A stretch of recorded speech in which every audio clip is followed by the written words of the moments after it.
আমাদের খাজা মাইনুদ্দিন চিশতি আলাইহিস সালাতু ওয়াস সালাম বলেছিলেন, আমরা শাহজালাল শরীফে প্রথমেই পাঠ করি শাহস্ত হুসাইন আলাইহিস সালাতু ওয়াস সালাম, বাদশাহ হুসাইন আলাইহিস সালাতু ওয়াস সালাম, দিন আস্ত হুসাইন আলাইহিস সালাতু ওয়াস সালাম, দিন পানাস্ত হুসাইন আলাইহিস সালাতু ওয়াস সালাম, সারদাত ওয়া নাদাত দাস্তাগিদার দাস্তে আজিদ হাক্কা কে বিনায়ে লা ইলাহা ইল্লাল্লাহ আস্ত হুসাইন আলাইহিস সালাতু ওয়াস সালাম, মান কুনতুম মাওলাহু ফাহাযা আলিউন মাওলাহু ওয়া লিমান ওয়ালাহু আদামান আদাহু ওয়া যুলমান নাসারা ওয়া যুলমান খাজালা ফালি আসহাদিল হাজিরুন খাইরা। আমি যার মাওলা এই আলী তার মাওলা। হে আল্লাহ, আলীকে যে ভালোবাসে তুমি তাকে ভালোবাসিও, আলীর সাথে যে শত্রুতা করে তুমি তার সাথে শত্রুতা করিও, আলীকে যে সাহায্য করে তুমি তাকে সাহায্য করিও, আলীকে যে লাঞ্ছনা দেয় তুমি তাকে লাঞ্ছনা করি।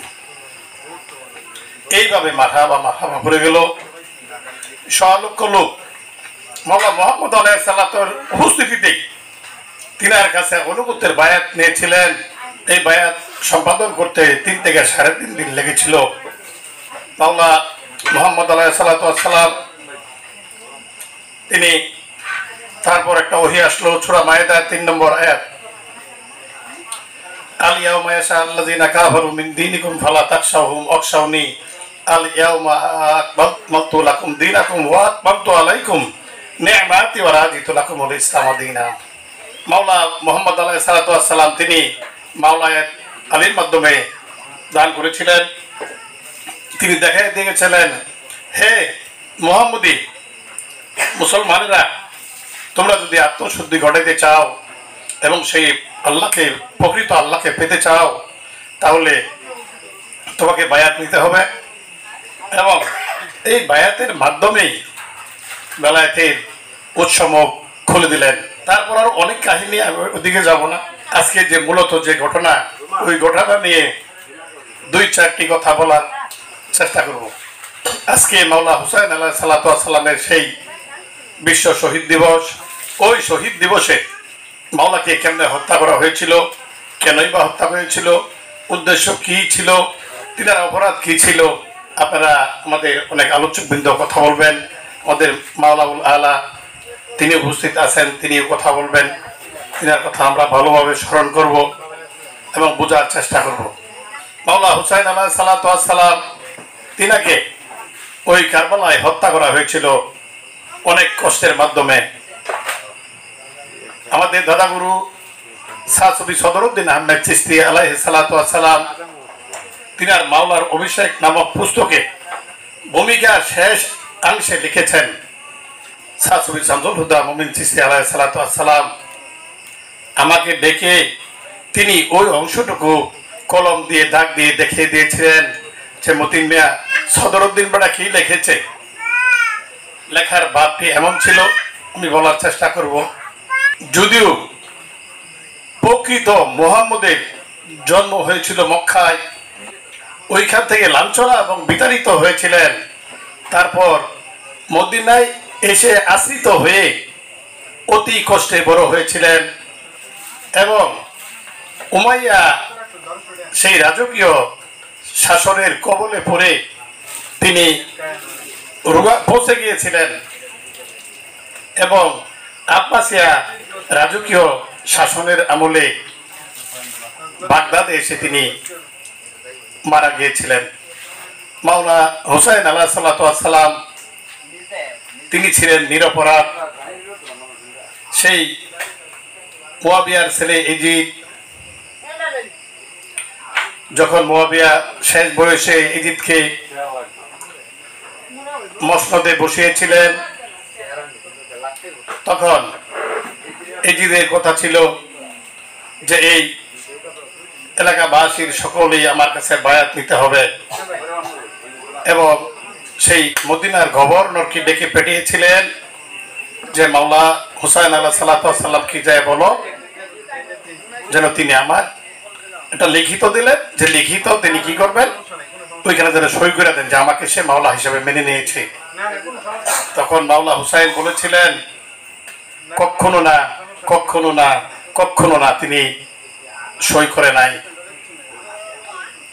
তারপর মাওলা হুসাইন আলাইহিস সালাতু ওয়াস সালামের ওনার যে গভর্নর ছিলেন তিনি রাগে তিনি চলে আসলেন এবং মাওলা হুসাইন আলাইহিস সালাতু ওয়াস সালাম যখন ফিরে আসেন তাদের লোকবল মাওলা হুসাইনকে হত্যা করতে চেয়েছিল। তিনার অপরাধ তিনি সই করেন নাই, মিথ্যার কাছে সে অনুগত্য নেন নাই, ইজিদের অনুগত্য সে গ্রহণ করে নাই। তারপর মাওলা হুসাইন যখন হজ করতে গিয়েছিলেন ওই হজরত অবস্থায় হজ্জে ফেরার পথে ওই মসজিদে হারাম শরীফের কাছাকাছি ওইখানে মাওলা হুসাইনকে হত্যা করতে চেয়েছিলেন। তখন মাওলা হুসাইনের পক্ষে লোক ছিলেন বেশি, হাজিরা সবাই, তিনারা ঘাত প্রতিঘাত করলেন, চেষ্টা করলেন এবং তাদের যে মদিনার গভর্নর ছিলেন তিনি বললেন না না এখানে এইভাবে করা যাবে না, তাহলে মাওলা হুসাইনের পক্ষে লোক চলে যাবে। ওটাও ব্যর্থ হয় তারা। তারপর আস্তে আস্তে তিনারা মাওলা যখন কুফাবাসী মাওলা হুসাইনকে 5 শতাধিক চিঠি পাঠিয়েছিলেন, চিঠির মাধ্যমে লেখা ছিল মাওলা হুসাইন তুমি আমাদের কুফায় চলে আসো, আমরা মুয়াবিয়া এবং এজিদের অত্যাচারে অতিষ্ঠ হয়ে গেছি, দয়া করে আপনি আসুন, আমরা সবাই আপনার অপেক্ষায় আছি, আমরা আপনার অনুগত্যের বায়াত নেব। মাওলা হুসাইন তার চাচাতো ভাই মুসলিম বিন আকিলকে সেখানে প্রাথমিক অবস্থায় পাঠান। মুসলিম বিন আকিল ওইখানে যে দেখেন হ্যাঁ অনেক লোক সবাই মাওলা হুসাইনের জন্য অপেক্ষায় আছেন এবং মুসলিম বিন আকিলকে বললেন তিনি মাওলা হুসাইনের পক্ষ হয়ে তিনার কাছেই তিনারা বায়াত গ্রহণ করবেন। তখন অনুরা নামে এক ব্যক্তি, ওনার বাসায় প্রায় 4000 লোক মাওলা হুসাইনের পক্ষে আকিলের কাছে এই মাওলায়াতের বায়াত নিয়েছিলেন। ওই বায়াত নেওয়ার পর ইজিদ খবর পেলেন যে মাওলা হুসাইনের পক্ষে 4000 লোক বায়াত গ্রহণ করেছে। তখন যে মদিনার গভর্নর, পরবর্তী যে গভর্নর তিনাকে পাঠালেন এবং তিনাকে বললেন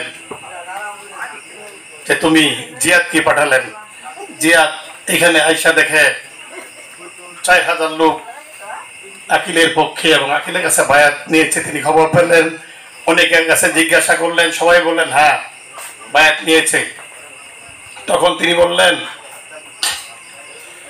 দাঁড়িয়ে এক ভাষণ দিলেন যে তোমরা যারা হুসাইনের পক্ষে বা আকিলের কাছে বায়াত নিয়েছ, এই যে তোমাদেরকে দারুণভাবে কঠোর হস্তে দমন করবে, তোমরা যদি হুসাইনের পক্ষে থাকো তাহলে তোমাদের রক্ষা নাই। এই বক্তব্য শুনে এর পূর্বে আকিল কি করলেন, ওই জিয়াদের বাড়ি 4000 সৈন্য নিয়ে ঘেরাও করলেন। তখন কিন্তু ওই জিয়াদ এই বক্তব্যটা দিয়েছিলেন। ওই বক্তব্যের পর সবাই একে একে চলে গেল, শুধু আকিল তার সাথে 3 জন লোক ছিল। তিনারা কি করলেন,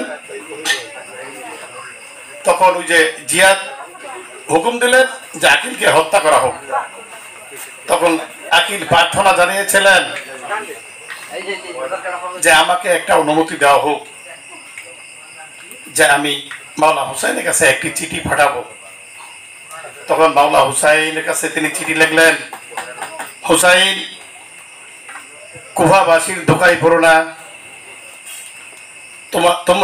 তোমার সাথে কুফাবাসীরা প্ররোচনা করেছে, মিথ্যা বলেছে, আমার কাছেও তারা সত্য বলেনি, তুমি তোমার পরিজন নিয়ে চলে যাও, আমার তথ্য মিথ্যা নয়, এইভাবে লিখলেন।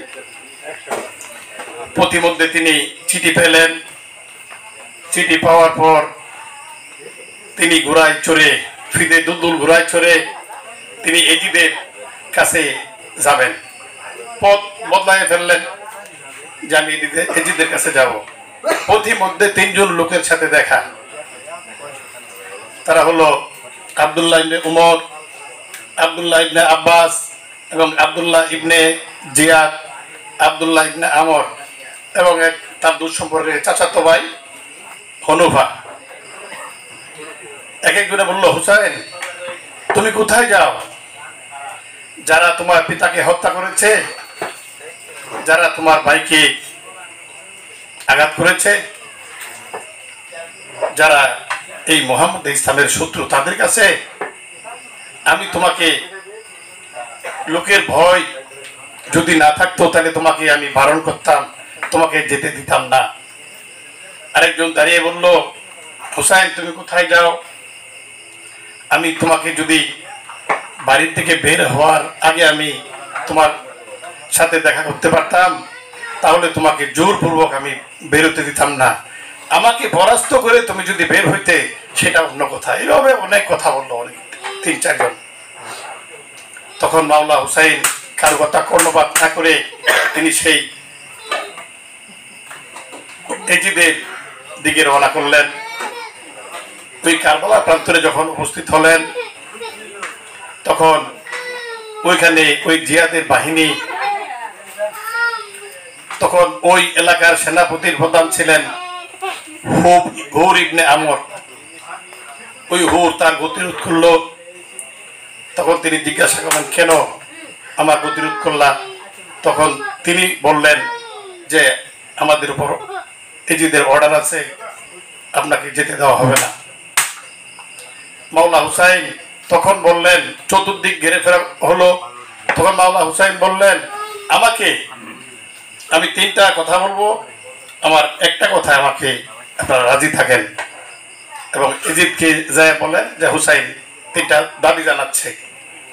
দাবিটা কি? যে আমাকে মদিনায় ফিরে যেতে দেওয়া হোক।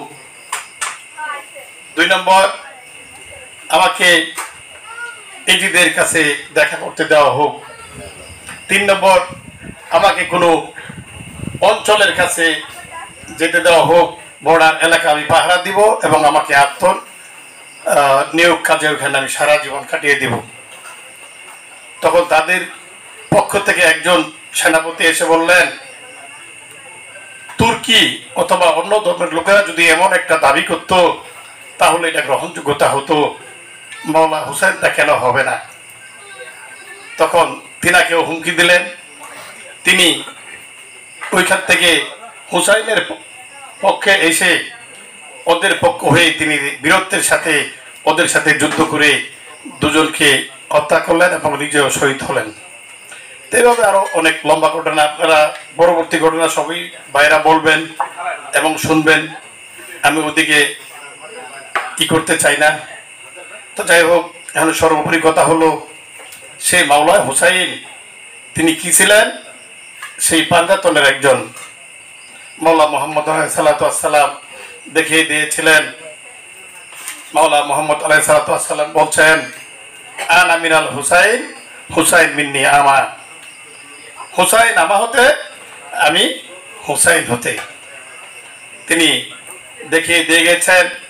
এবং তিনি মাওলা আলী আলাইহিসসালামের পরজ্জার সন্তান হলেও আদর্শের সন্তান, গুণের সন্তান মুহাম্মদ আলাইহিসসালামের, তিনি রাসূল করিম সাল্লাল্লাহু আলাইহি সাল্লামের গুণের সন্তান। এই কারণেই তিনারা সবাই আলে মুহাম্মদ। এবং এই পাঞ্জাতন, যদি পাঞ্জাতন না থাকলে সৃষ্টি বন্ধ হয়ে যাবে।